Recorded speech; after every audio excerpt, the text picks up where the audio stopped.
I don't know how many people know this, but they voted us worst band name out of thousands or whatever many bands. Yeah. There's like 15 bear bands, and to be the worst bear band, Yeah, I think that's it's honestly exciting, somebody should get us a trophy. because at to least begin with. we're at the top of something, and it's way more punk rock to be the worst band name than the best band name. We got lumped in with Perfect Pussy. That's Yeah, amazing. it's pretty spectacular.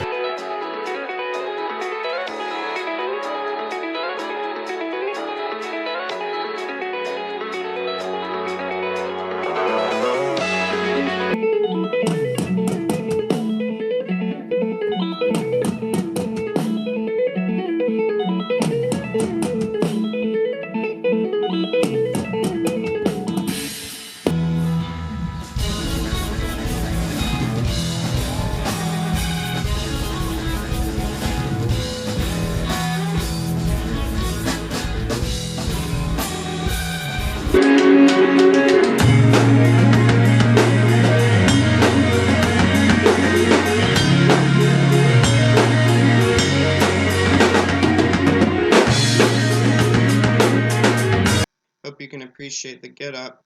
I think it says, I mean business, but I also came to party. If I were in a classroom right now, I would be talking to you sitting on a desk. Typically when I try and discuss math rock with people, I usually get one of two responses. First being, what the hell is math rock? And the second, do I need a calculator to listen to it? The first doesn't have an easy explanation, and the second may not be necessary in its appreciation, but could be necessary in its creation. Theo Catavoris identifies math rock as being defined through the absence of a steady divisible pulse. If you were to break it down to its simplest form, that would be math rock's defining characteristic. Everything else is secondary. If you were to take it a step further, you could describe it as the amalgamation of the distorted guitar riffs of punk and hardcore and the metrical asymmetry associated primarily with 70s progressive rock. Preconception, the genre can be traced back to the likes of such acts as King Crimson, Yes, and even Rush. In truth, it has a lot more in common with jazz and composition, but is easily categorized within rock's framework when taken in auditorily. Which brings us into the history of the genre.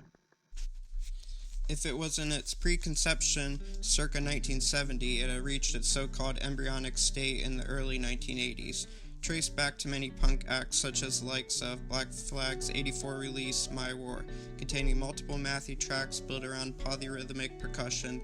This was a clear deviation from prior releases. This led to arguably the most technical punk group, Minutemen. From there, punk grew parallel to a similar like-minded scene that we like to call no wave, which in turn birthed the genre we call post-punk. A few influential groups took elements of post-punk, combined it with experimental themes, Drive Like Jehu, Slint, and Cap'n Jazz, to name a few. If you're wondering where the name came from, the genre was allegedly coined by music pioneer Matt Sweeney from the band Chavez. According to Sweeney, it was invented as a derogatory term by a friend of his. The joke was that you would listen to the song, not react at all, and then pull out a calculator to figure out how good the song was. His friend called it math rock as a diss. It was the 1990s when math rock gained momentum in its proliferation and was an official genre described by critics, musicians, and fans alike. Big names like Don Caballero, Polvo, and Shellac released their debut albums. Math rock continued to gain notoriety.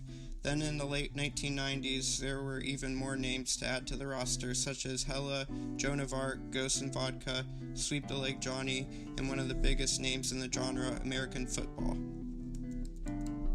American Football, one and done self-titled LP, was released, and with that it brought the closing of an era. American Football is probably the most widely known band coming from the genre. The biggest single is easily Minus the Bears, Pachuca Sunrise, released in 2005, receiving a good amount of airplay. The genre had a trickle-down effect from its forefathers, dispersed subgenres, and it grew in complexity and appreciation. This is where things truly get messy, and with that comes the difficulty of the given allotted time restraints.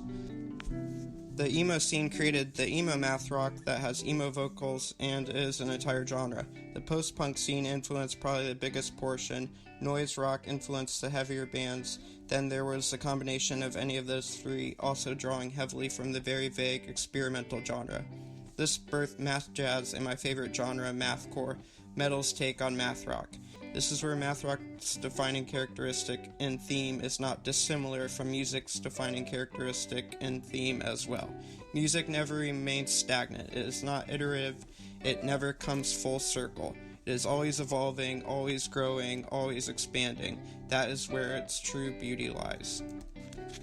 Whereas most rock music uses a 4/4 meter, math rock usually uses non-standard time signatures, such as 7/8, 11/8, 13/8, and or constantly changing meters based on various groupings. It is like freeform jazz, as it has abrupt stops and continuations on the top of the ever-changing time signatures. It is experimental in presentation, and it is because of this that I often say it's an acquired taste like coffee. It is arguably the most complex genre rhythmically, and is very technically demanding on all musicians. The guitar and often the bass as well are usually played through tapping. This is a staple of the contemporary genre, and probably one of the defining characteristics. It often has loop pedals utilized, as well as clean guitar tonally. Most bands are instrumental, but often when lyrics are used, they are presented just as any other instrument. It is used as another instrument playing alongside the others. It is not on top of music like most other genres. It is also one of the most produced, appreciated genres internationally. There are many Japanese, Russian, Chinese, and South American math rock groups all over the world. It is appreciated universally.